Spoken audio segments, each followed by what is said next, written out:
Welcome to the Colombo Cooperative. You are on the founder. With me, Tasha Sejal. We have yet another startup, yet another entrepreneur here with me. Shehantha is from the social Unawatuna. How are you doing, Shehantha? I'm doing very good today, Tasha. Awesome. Thanks for having me here today. So tell me about how it all started. Okay, so the social Unawatuna is actually 13 years in the making for me personally. Okay, but it's about 1.5 years old now at the moment. So the social Unawatuna is not, it's what you typically would call a restaurant and beach bar. But it's not your average restaurant or beach bar. It's a place where we offer a unique experience. We just don't serve food or beverage. It's a combination of food, beverage, service, location, music and ambience all put together. Okay. So that's just the social in a nutshell for you. So how did you come up with the name, the social? The social, okay, so so when we initially started, the social was formerly known as the Redeem or as the Dive Center, which was very popular among most of us in Colombo. So initially when I took over, we took over as the Redeem, but we thought we need to change the name to match the ambience and the setting and what we offer.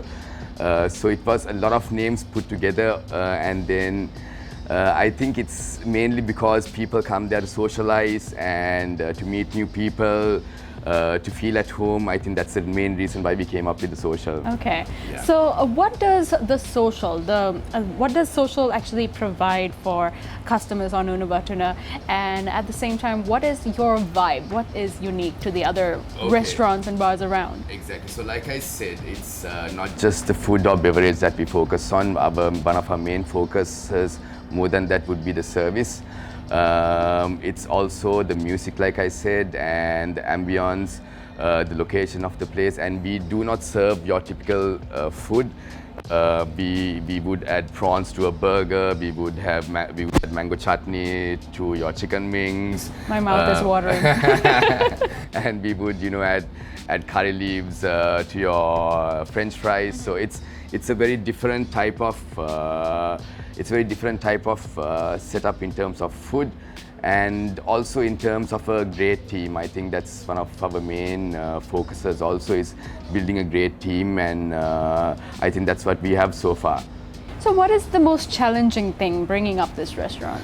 The most challenging thing, I think, so far as a startup was, of course, financing it.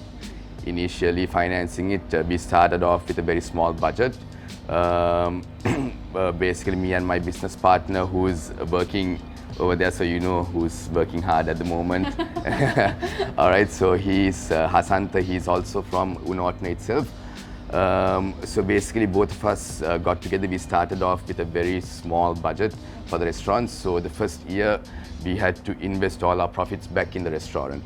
So I think that was one of the hardest things for us, not being able to take money for ourselves, but to invest it back in the restaurant. And I think something similar to that is probably not getting enough support in terms of tourism from the government to get our basics sorted, such as proper licensing, electricity, water. So I think those are some of the challenges that we face. The hurdles that we face, which I think, because those are the basics. You always need the basics to go up in any business. I think those are some of the basics that we have struggled and do struggle up to date. That's true. Yeah, but you somehow pulled through, and you're here today. We did, and we are doing very well. I mean, obviously the Easter Sunday tax was affecting everyone. So I'm so happy that we managed to pull through the past 6 months, and I'm really happy. I have to thank all the guests that has arrived to the social the past few months. We have been really overwhelmed in December. In fact, we've done better revenue than last December. That's amazing. So I'm really thankful, and especially to the team back working hard, so they've done a really great job the past month as well. So things are looking really good so far. That's good. Good. Congratulations on that. And at the same time, have you ever failed before you succeeded? So I would say I probably haven't failed in my business, but I probably failed a lot in life. Okay, I probably failed a lot in life, and I think those were all learning hurdles for me, and I think that's what made me the person I am to run this establishment today. And who has been your biggest support system? My dad, without a doubt. I mean, he has been with me through day one, and he still advises me. He's an accountant, so he still does our accounts for the restaurant, and without a doubt, he's the person that has guided me so far. Yeah. So going into 2 years, you said, Yes.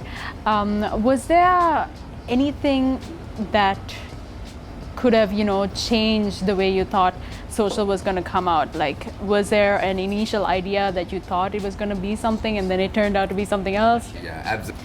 So Shehantha, tell me what your hardest decision so far has been, like with this restaurant.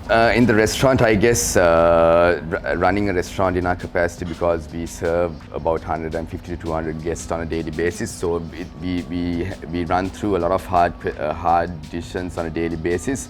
But I think for me and my partner, our hardest decisions were finances and probably interior and those things, because both of us are really bad at it. Okay. Especially the finances. That's why we have our dad on board, plus an accountant in the restaurant who tries to keep us in track, because we go a bit overboard with the spending sometimes. Yeah. Because both of us have a very big vision and we want to take the restaurant towards that vision. But of course, finances is very important. Yeah. So I think those are some of the hardest decisions that we've made so far. But I guess having a good team to back you up, all those hard decisions it becomes minor as we go, because you always have someone advising you what to do. Yeah, and it makes things worthwhile in the end. It makes things worthwhile in the end. That's Yeah. definitely true. Yeah.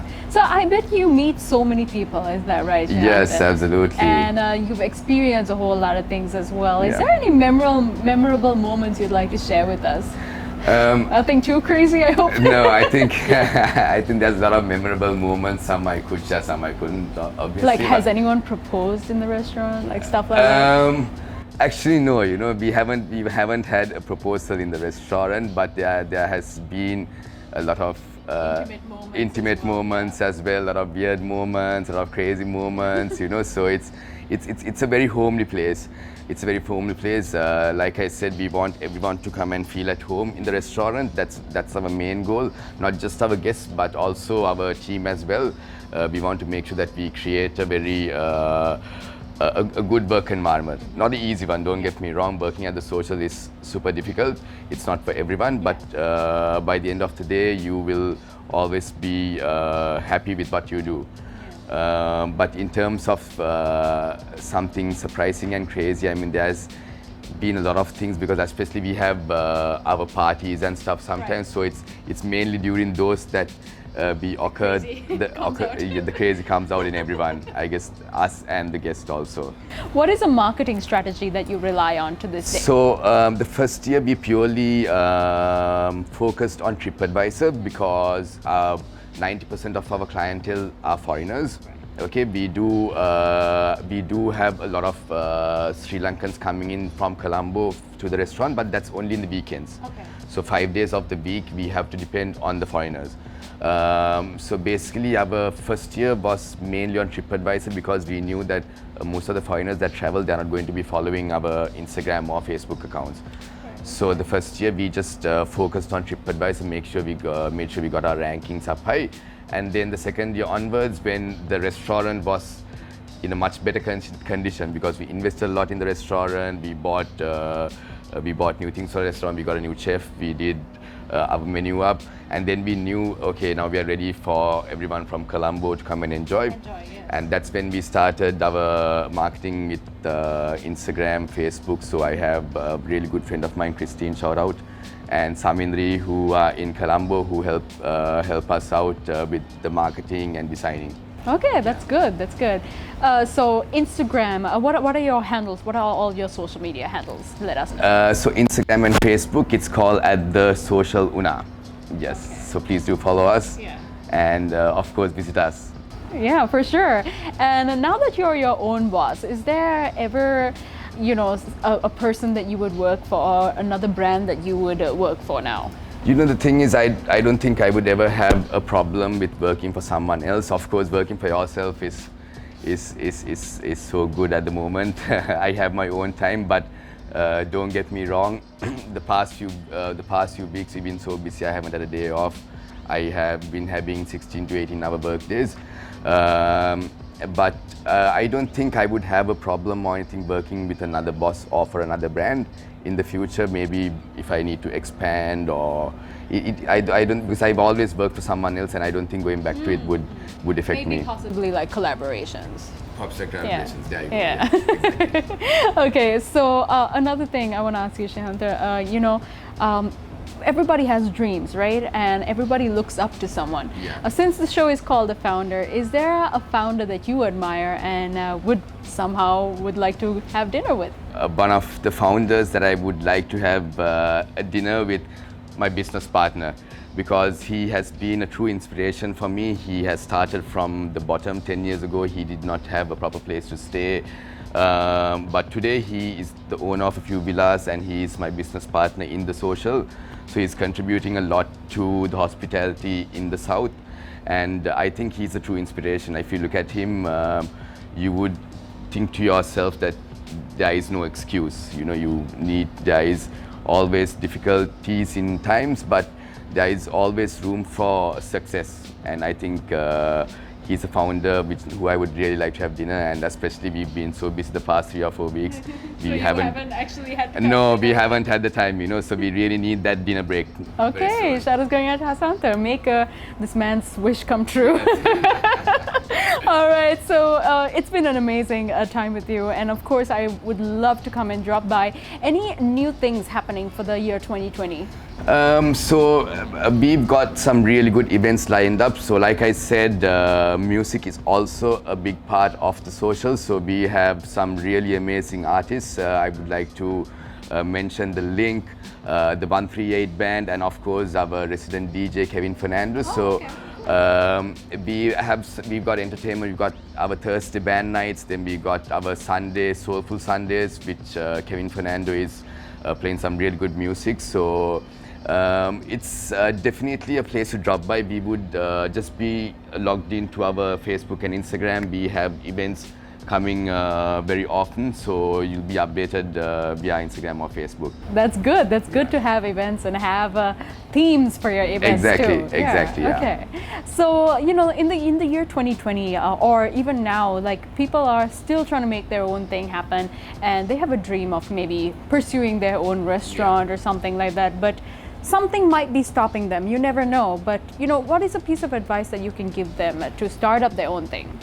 Okay, so I think the main thing is knowing your product, of course. Okay, knowing your product and then gaining enough experience and gaining confidence of what you have to do, and doing your proper research is very, very important. And of course, you need to take that small, tiny bit of risk. So you need to step outside of your comfort zone. I think that's the most important thing. So Shehantha, you've been in this for quite some time now, and what would you say is your definition of success? So that's actually a question which I've been asking myself for a long time as well. So I don't know if I have the answer for that.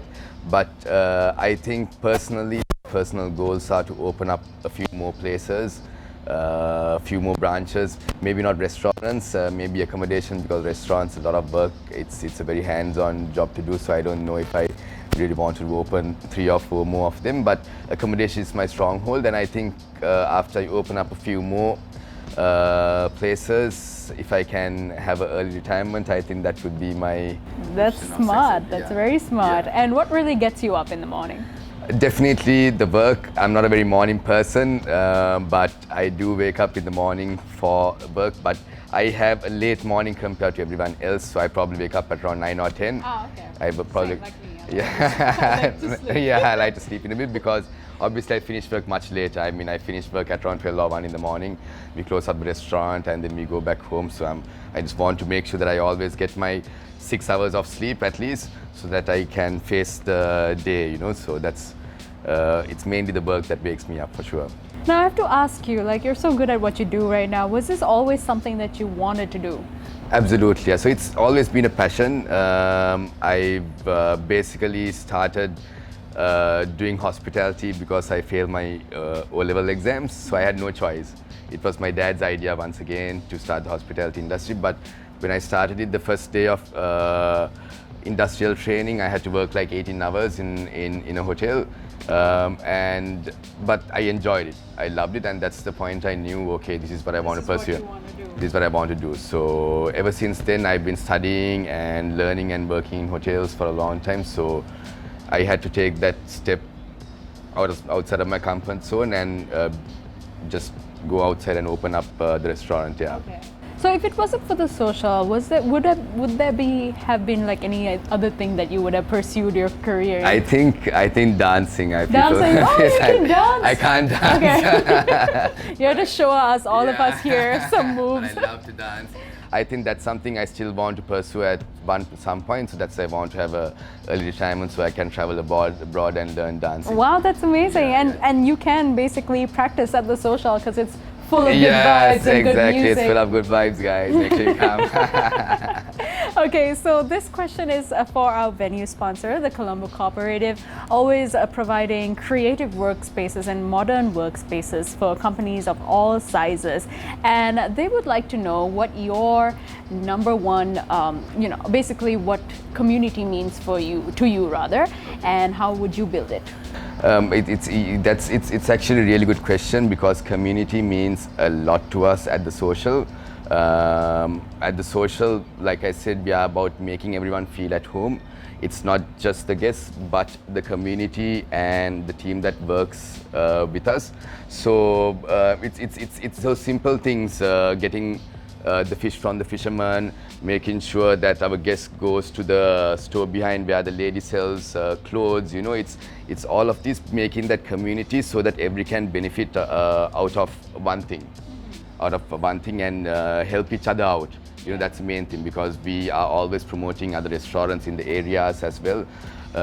It's all about helping each other out and building that community, because once again, Sri Lanka is all about culture and that togetherness. That's good. That's amazing. And that's one of the main things that we focus on also. Yeah. So there you go. You got to go check out Unawatuna's hotspot. It's called the Social Una, and it's definitely the place to be at, especially coming into a brand new year as well. Yes. So thank you so much, Shehantha, for talking to us. Thank you for having me. I really appreciate it. Thanks a lot, guys.